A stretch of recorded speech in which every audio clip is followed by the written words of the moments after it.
What's going on, fellas? Welcome back to the channel, man. It's your boy, and seeing as though I've had well over a week to play with all of the new uniforms that we got for Avengers Endgame, I wanted to put together a top 10 list for you guys, share my thoughts on which uniforms I think are definite must-buys and the ones that are not offering enough to justify the 1,000 crystal price tag. Now keep in mind, this list is not going to be structured in the strongest character at the top, the weakest character at the bottom. It's just going to be structured in a way where the character that is getting the most from their uniforms will be at the top, and the ones that are getting the least from their uniforms will be at the bottom. So if your top 10 list looks completely different, please feel free to leave it in the comment section. So that being said, boys, let's jump right into it. And number one needs no introduction. You guys should already know who it is, man. It is actually the new free-to-play legend, okay? Ronin. If you guys were looking for a Winter Soldier-esque uniform from this update,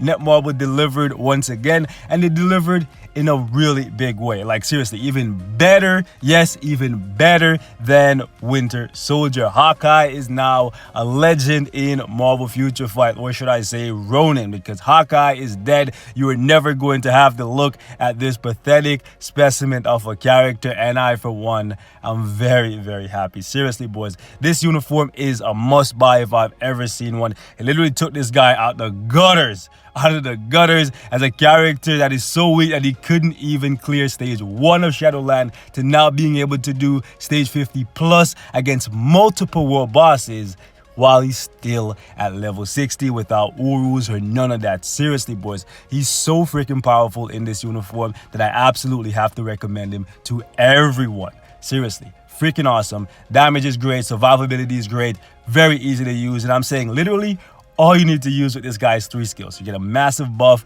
on the 3rd skill, you get insane damage on the 4th with damage immunity, and you get a long iframe with good damage on his 5th skill. And on top of that, this 5th skill can actually paralyze and interrupt world bosses, similar to Deadpool's 4th skill. So this is an absolute banger of a uniform, boys. You don't want to miss out on it. I know the sale is going to end in a few hours, so definitely pick this thing up. You will not be disappointed. Next one we got to talk about, man, is the big guy himself finally getting a uniform that makes him a top tier character in PvE. Yes, boys, if you couldn't tell by the fact that I've made like 10 Thanos videos in the past few days, Thanos is now a monster in PvE, and it's not just because of his tier 3, and that's why I wanted to give you guys multiple videos pre-tier 3.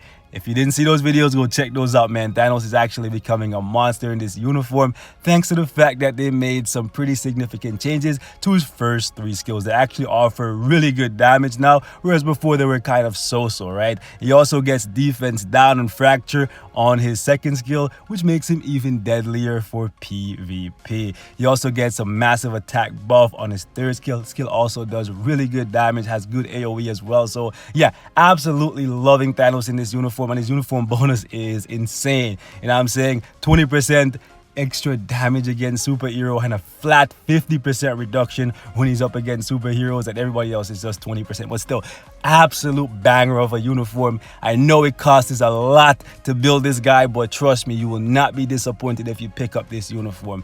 He will definitely deliver in all avenues, PvP, PvE. He's kind of like Deadpool in the sense where no matter where you use him, he will do amazing. But if you specialize in one area of this game with him, like if you want to use him in PvE or if you want to use him in PvP, he's gonna dominate. He's gonna dominate wherever you put him if you just focus on the right setup for him. So yeah, absolutely loving Thanos in this uniform, and I wanted to put him at number 1, but let's be real. You know what I'm saying? Thanos was good enough already with the Infinity War uniform. He just got way better with his Endgame uniform, where Hawkeye was just straight garbage. You know what I'm saying? He was living in the slums. Now he's in a mansion with 6 garages and everything, bro. He got everything, bro. You know what I'm saying? Seriously, Hawkeye is a legend now, so I had to put him in the number 1 spot. Had to do it.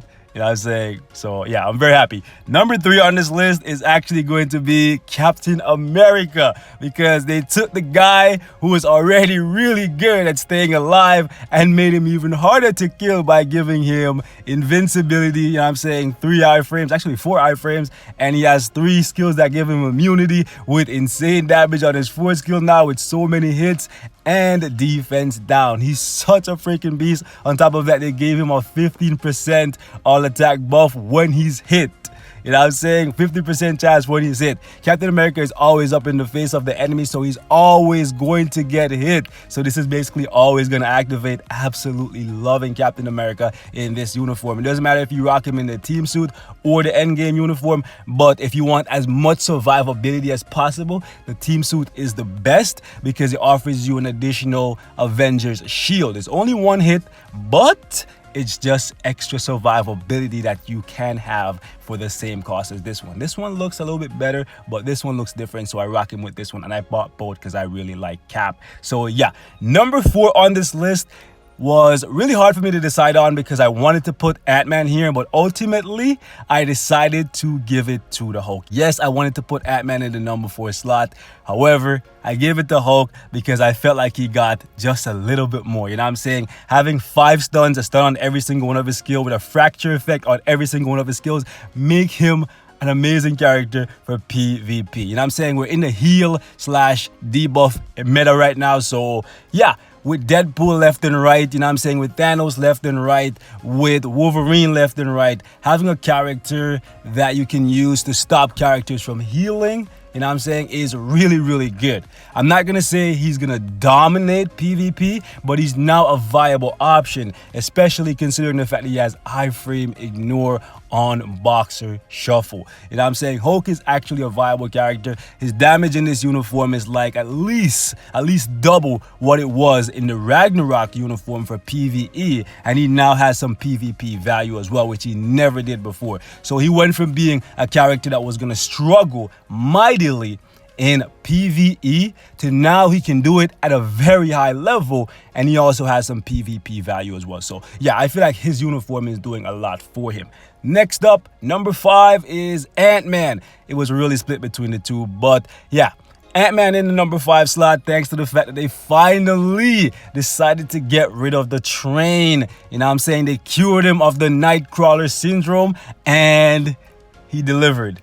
He delivered in a big way. And I'm saying the damage on his 5th skill is actually freaking awesome thanks to the defense down and the damage proc. And now you can chain 4 different iframes back to back with them, and you can put in work, and you can do it very, very safely. It's actually insane now how much better he's gotten. Like at level 60, I'm doing stuff that people were struggling pre-endgame to do with their tier 3 Ant-Man. That's how big of a jump this small, well, not small, I mean, I'm not trying to make fun of him, but yeah, this small change where they took off the summon and gave him this toy train with the defense down and the buff, you know what I'm saying? It made such a big difference for Ant-Man, and now I can see him as a viable PvE character and a potential tier 3 for me, and I can also see him as a very good option for PvP because you have 4 different iframes that you don't have to worry about enemies canceling out of, and on top of that, he always had, right, the guaranteed dodge. You just have to watch out for people who have ignored dodge. Not too many people run a CTP of energy in PvP, but there are people like me who build their characters for PvE and still use them in PvP, so you might run into a few people who have CTPs of energy and they may clap your Ant-Man, but with so many iframes, if you chain them together effectively, he will do very, very well. So yeah, number 5 on this list, absolutely have to give it to Ant-Man. He's getting a lot of help from this uniform. Thank you, Netmarble, for finally making Scott a solid character in this game. Number 6 on this list, while she definitely doesn't have higher DPS than the characters below her, right, she definitely got the most from her uniform, and is actually Nebula. Similar to Hawkeye, she was in the gutters, living as a bum on the street, pure garbage, you know what I'm saying? And they upgraded her, put her in a nice little condo. She didn't get a mansion, she didn't get the 6-car garage, you know what I'm saying? She didn't get the full treatment like King Hawkeye, the legend, you know what I'm saying? But she got treated quite nicely. She got 2 iframes with decent damage, and a guard on her 2 skill. I wanted a little bit more, can't lie to you guys, but she's actually solid. She came from a place where she couldn't even complete floor 1 of Shadowland, and I will keep saying that. When characters are garbage and they can't even complete floor 1 of Shadowland, that's really, really bad, because I can complete floor 1 of Shadowland with people like Hulkling or Crossbones, who are pure garbage. You know what I'm saying? So she couldn't even do that. And now she can do World Boss Ultimate at a high level. Gotta salute that she can even run ABX if you need her to. So yeah, gotta salute Netmarble for coming through with Nebula's uniform. She even gets a lightning buff on her uniform bonus, which synergizes very well with all of her skills since she's a lightning based character. So yes, have to salute Netmarble once again for Nebula's uniform being pretty solid. Still wanted more. Next up is actually Rocket. Number 7 here has to be Rocket. He's much smoother and easy to play in this uniform, much easier to keep the character alive. He didn't get a massive damage buff, unfortunately, but what he got was good enough for me to justify purchasing this uniform, even though I had the previous one. You know what I'm saying? It was really annoying to use him in this uniform because of the fact that whenever he used his 5th skill in the Infinity War uniform, there was a slight gap at the beginning of this skill before he gets the immunity, where he would take a bunch of damage and he could die on you. Now he's much safer. You can chain iframe into iframe into iframe, or you can go 5, 4, 2 for the guard, then iframe, then back into 5. Very easy, very smooth. And the fact that they changed over his 4th skill from being energy based to being physical based to synergize with his 5th skill, now you can use him effectively in World Boss Ultimate. So yeah, salute to Netmarble. Rocket actually got a solid uniform in this update. Now next up is actually Black Widow, and unfortunately Black Widow didn't get enough to justify purchasing this uniform if you already own the Infinity War one, because frankly all they decided to give her was larger AoE on her 5th skill, 2 seconds of immunity on her 4th skill, and a better uniform bonus. That's basically it. However, if you like to use Black Widow outside of Shadowland, yes, this uniform will definitely make her a slightly better character, because now you can chain her skills together effectively. You can go 5, 4, 3, 2, or 2, 3, whatever you want to do, and you'll be relatively safe and you'll do pretty good DPS with her. However, I still think they could have done much more for Scarlet. Sad life. Anyways, moving on. Number 9 on this list for me, boys, is the legend himself, Tony. I'm assuming you guys all saw Endgame by now, and after how this legend went out, I expected way more from his uniform, and unfortunately this is just pure sadness. Literally all they did for him, for 99% of the player base who are never going to have a tier 3 Iron Man, all they did for him was give him 1 iframe. He needed way more than this. They gave him 1 iframe and defense down that doesn't even apply in the most important game mode for defense down, World Boss Ultimate. They changed around his tier 3 skill, but let's be honest. Sure, now that we've all seen how he went out in Endgame, we're probably gonna tier 3 him just on that fact alone.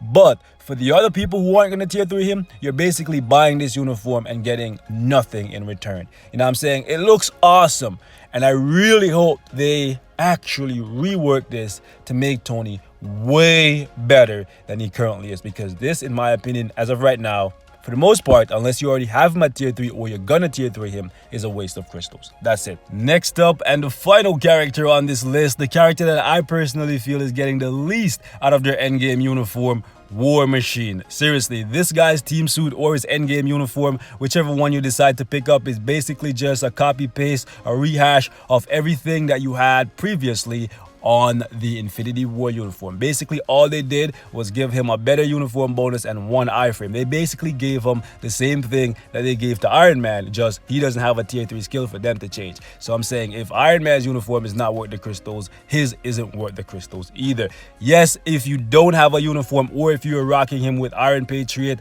Avengers Initiative, Civil War, yes, you should definitely upgrade to the endgame uniform, because it's going to take him out of the slums of being one of the worst characters in the game, can't even do floor 1 of Shadowland, to being a solid character for World Boss Ultimate on his damage alone. His survivability won't be that good, but the uniform definitely takes him out of that place of being pure garbage. You know what I'm saying? But anyways, boys, we're gonna wrap it up right here. Thank you guys so much for watching. Leave your thoughts in the comments. Let me know how you would rank these characters, and I'll catch you guys in the next one. Peace.